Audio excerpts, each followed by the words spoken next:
Can you even imagine the utter betrayal? What would you do if the person who was supposed to love and protect your newborn baby instead turned her into an online sensation, selling her photos to creeps? I found myself in that absolute nightmare, and let me tell you, I eventually took justice into my own hands. My best friend Alicia and we always joked about raising a child together. Obviously, as we got older, that dream started to fade a little, but our bond? That never did. So when she finally got pregnant, I was beyond ecstatic. I was ready to be the fun aunt, the one who'd secretly slip her baby girl a $5 bill and whisper, "Don't tell your mom." And Alicia's boyfriend's mother, Vanessa, she seemed just as excited as me. We were all at Alicia's house one day, just chilling by the fire, when Vanessa started filming us. She was all smiles, exclaiming, "Oh, I can't wait for baby Isadora to be born. I'm going to plaster her all over social media." I giggled along, but then I looked at Alicia. Her face was completely flat, serious. "That's not happening," she said, her voice dropping to an assertive, almost cold tone that made me freeze. First, I thought she was being a little dramatic. But then she explained. She'd watched countless cop shows, sting operations where officers go undercover and catch predators.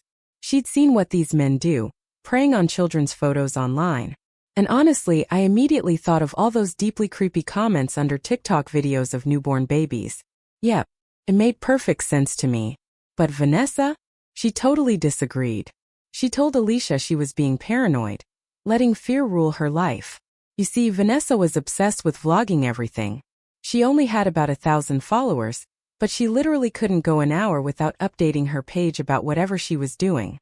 It was relentless. I actually expected Alicia's husband, her son, to step in, to at least try and discourage his mother. But no. He just looked at Alicia deadpan and said, "I think the pregnancy hormones are making you crazy. If that had been my husband, I swear I would have gone off on him. But Alicia?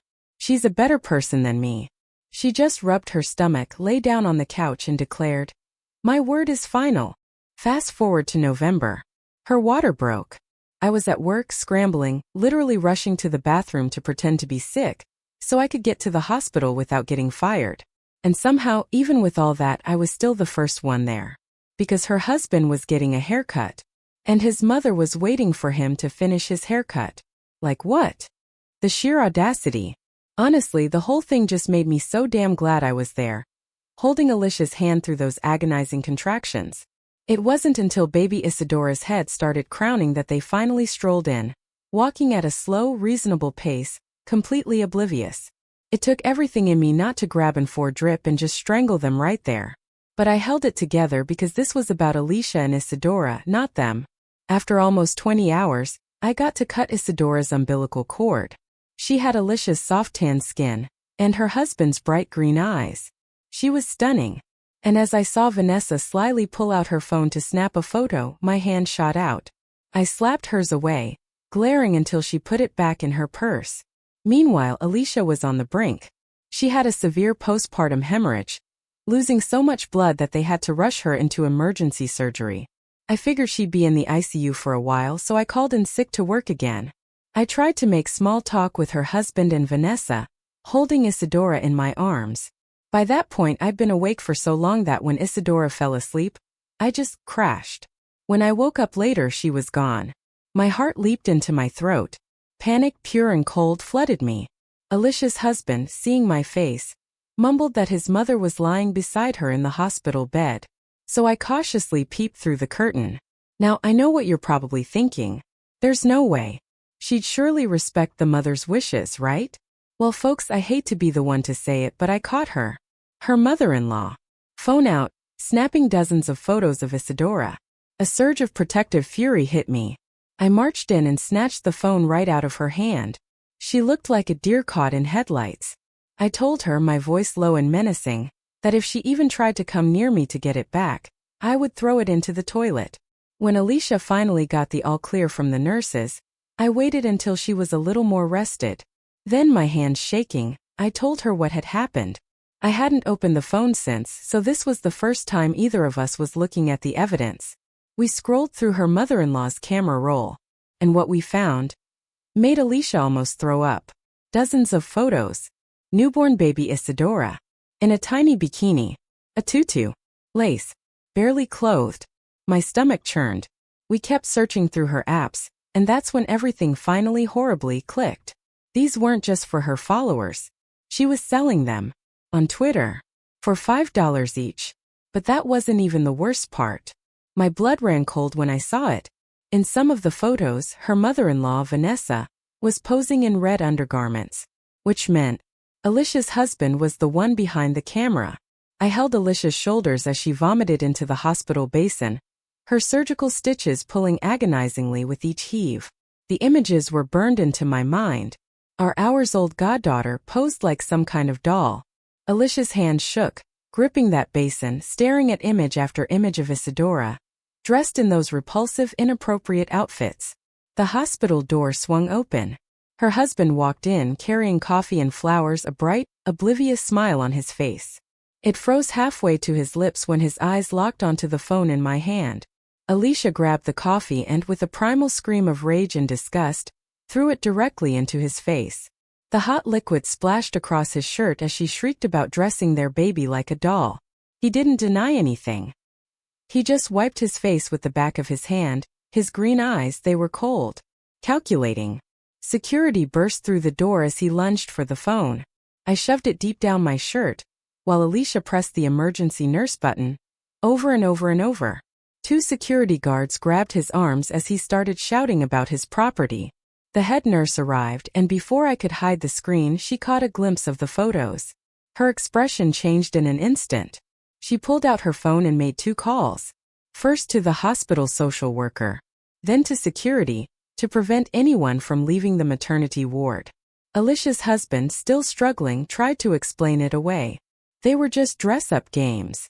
Vanessa, nodding frantically, insisted they were artistic and beautiful. But the social worker had already pulled up Vanessa's Twitter on her tablet.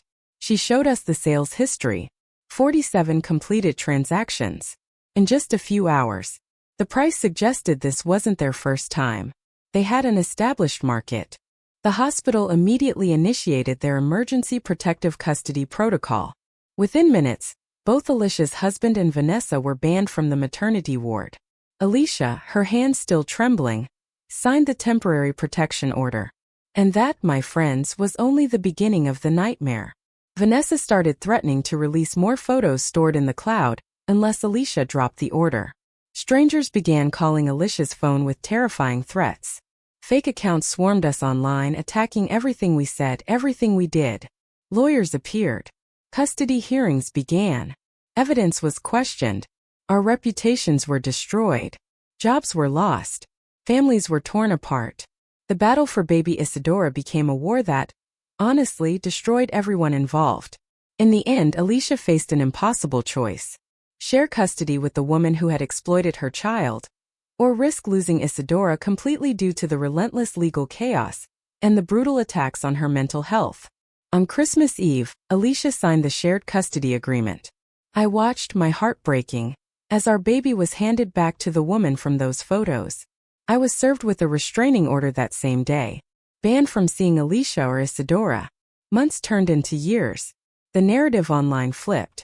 Alicia's husband painted himself as the victim. I lost my job, my career, my reputation. But I never stopped watching. I still had the list. 47 names. The buyers. The people who paid for those photos. Years later, I sat in a therapist's office for court-mandated treatment. She asked me about regret. About moving forward. Instead, I opened my laptop and showed her the folder. The names. The addresses. The evidence I had quietly gathered, piece by excruciating piece. Her expression changed slowly as she realized something. The war for Isadora's safety had never actually ended. It had just become quieter, darker, more patient. Justice delayed isn't justice denied. Some battles are worth becoming the villain for. And somewhere across town, my goddaughter is growing up. Safe. Loved. But one day when she turns 18, she'll finally learn the truth. And when that day comes, the real reckoning will begin. Honestly, after everything, I still wonder, what would you have done in my place? Have you ever had to fight for someone you loved? Even if it meant becoming someone else? Tell me what you think in the comments below. I really want to hear your thoughts.